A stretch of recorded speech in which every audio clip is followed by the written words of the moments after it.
এই যে ভাইয়া, এই যে দেখেন, এইটা হলো কালকে মনে হয় হাত থেকে পড়ে ভাঙছে। এই যে ক্যামেরার এই যে এইখানে দেখেন, এই যে হালকা মানে এগুলো হলো ইউজ করা হয়েছে তো ওই স্ক্র্যাচ, কিন্তু ক্যামেরা এই যে 100% ওকে। এই যে ক্যামেরা,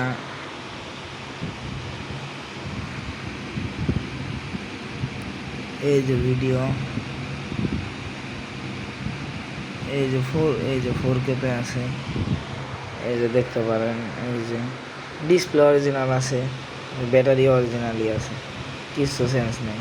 খালি একটা জিনিস চেঞ্জ করছিলাম, এই যে ব্যাকশেল, এইটাই, আর কিছু না। এই যে ভাই ভালো করে লাগায় নাই, এই যে হাত থেকে পড়ে গেছে, এর জন্য এই যে এরকম হয়েছে, কিন্তু বডিতে কিছু হয় নাই।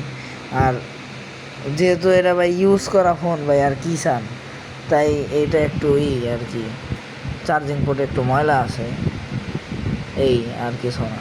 আর এই যে ছোটোখাটো এই যে মানে মোবাইল একটা ইউজ করলে আর কি যেরকম হয় সেরকম না, আর কিছু না। আর ব্যাক গ্লাস চেঞ্জ করে নিতে পারেন, 300 টাকা লাগে। আর এই যে সব ওকে। এই যে যদি সিপিইউ যেটাতে যাই, এই যে দেখেন, এই যে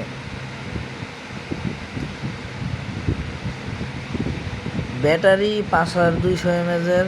আর মনে করেন এই আইআর ব্লাস্টার আছে উপরে, সেকেন্ডারি নয়েজ ক্যান্সেলেশন আছে। আপনি রিভিউ দেখলে বুঝতে পারবেন।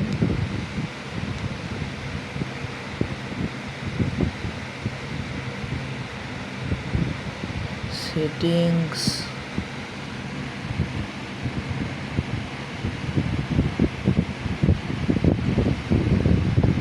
এই যে সেটিংস, এই যে Xiaomi গ্লোবাল, এই যে M2 Pro,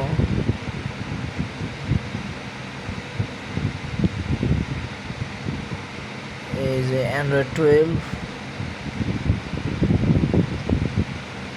এই যে দেখতে পারেন, এই যে গ্লোবাল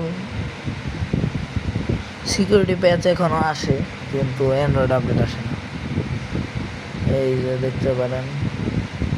আর আপনার মনে হইতে পারে ডিসপ্লে চেঞ্জ, কিন্তু ভাই একটা কথা কই, এই ফোন বেরিয়ে হয়েছে এলসিডি দিয়ে, বুঝছেন? আপনি টাচ রেসপন্স দেখতে পারেন।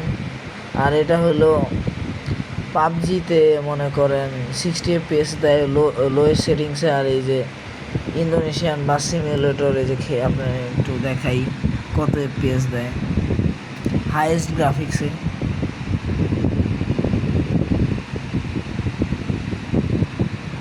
এই যে ভাইয়া দেখতে পারেন, এই যে হাইয়েস্ট গ্রাফিক্সে, এই যে সেটিংস,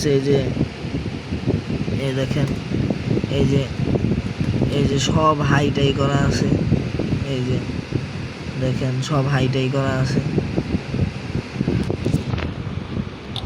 এই যে দেখেন টাচেও কোনো সমস্যা নাই। এই দেখেন, এই যে 60 FPS কিন্তু 60 FPS কিন্তু ধরে রাখছে।